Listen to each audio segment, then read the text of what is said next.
Hi, this is Martin Hale from IT Masters and Charles Sturt University. Just a brief info session. We're going to have a look at which university I think you should study with.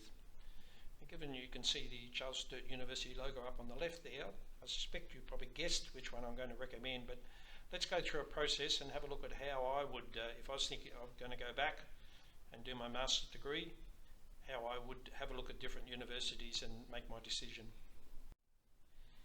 Firstly though, let's start with some assumptions. I'm going to assume that you have decided that you want to go back and do your master's degree. You want to have a master's degree on your resume. You want to study via distance. You travel a lot, or you'd rather be doing your study at home, so you decided that you would like to do your master's degree via distance education. And this may seem like an obvious one, but you would like to study current technologies, frameworks and platforms.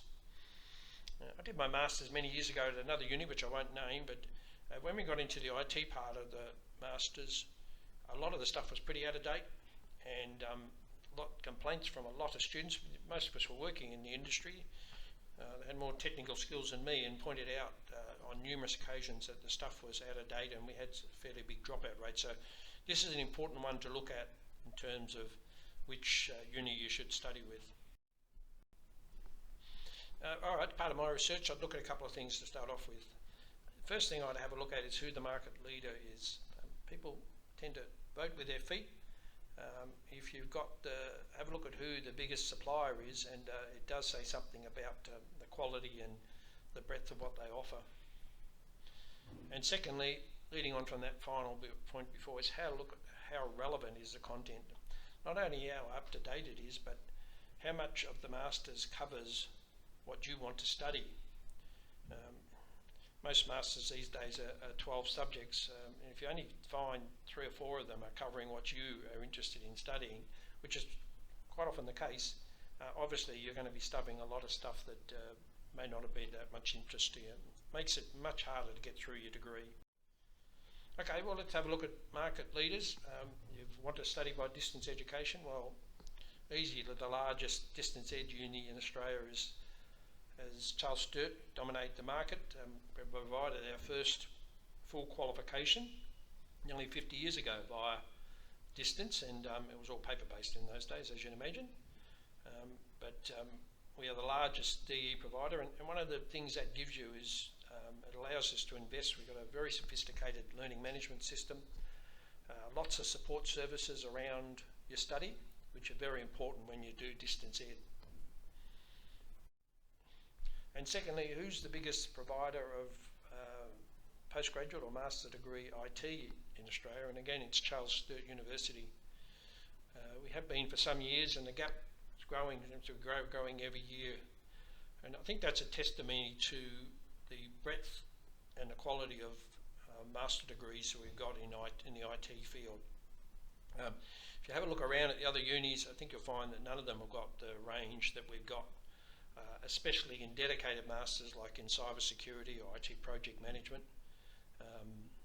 mobile app development, networking, and even in the management field we've got IT management dedicated at 2 levels. So it's a range that no one else has got, and it's a bit of a chicken and egg, but when you've got those type of enrolments, you can afford to invest in not only in the range of courses, but also in the breadth of electives available to people. And let's have a look at the one you'd like to study, that's current, it's up to date, and it also covers what you want to study.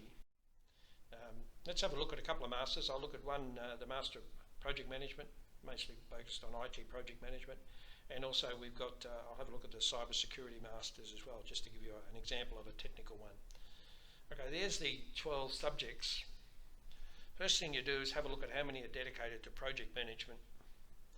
And as I said, when you leave 3 or 4, you know you're going to be doing a lot of your studies not going to be in project management.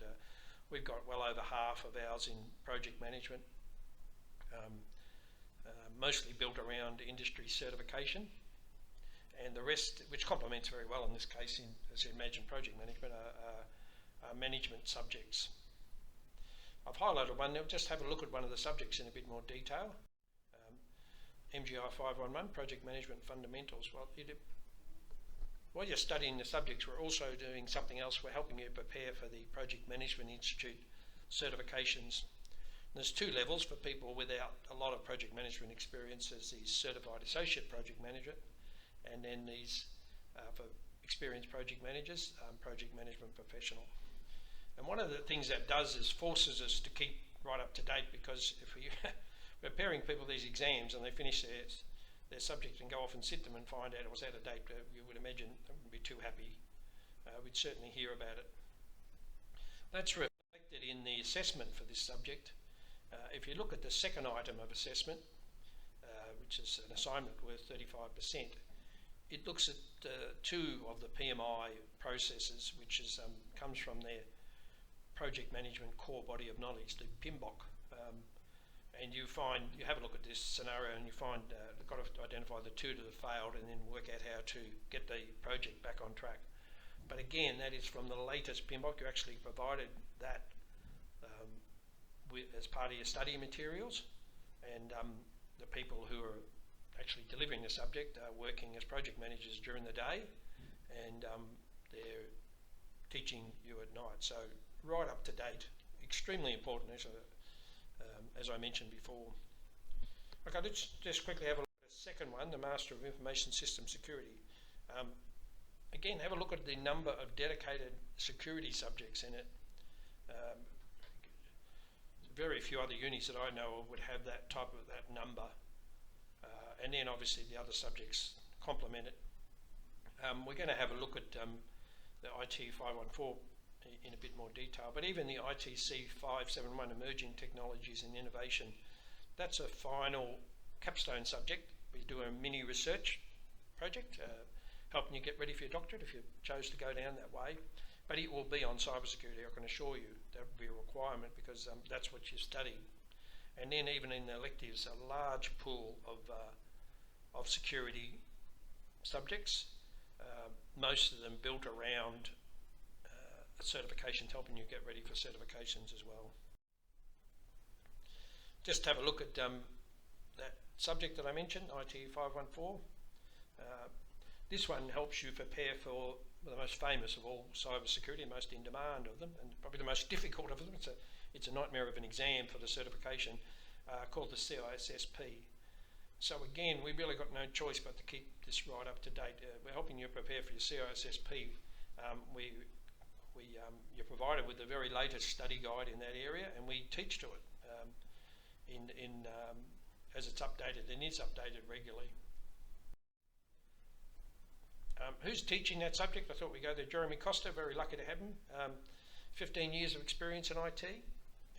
He's actually CSO for TPG, which took over IINet recently. Talking to me the other day about all the challenges that incurs from a cybersecurity point of view. So he is definitely working at high up in cybersecurity during the day. He's got the certifications, CISSP for 7 years, and a whole range of other ones, Certified Ethical Hacking, Forensic Investigator, a few others I don't know what they are. So he knows what's required to get you ready for the certifications. And as most of our lecturers are these days, the alumni, so he came through, graduated, one of the first graduates from this program, was only introduced in 2005. He whipped through it because he got credit for a number of his certifications. So also a very clever chap. I've got no idea how he finds the time to do it, but he agreed to come back as a part-time lecturer. Normally runs one subject a session, one of the cybersecurity, as you imagine. But he's also been instrumental in the ongoing design of the masters. So fantastic to have him. It's an example of an industry-based lecturer.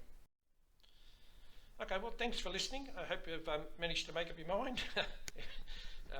But I certainly think Charles Sturt are worth considering based on those factors. But if you decide to study with us, still, look, good luck with your studies, and thanks for listening.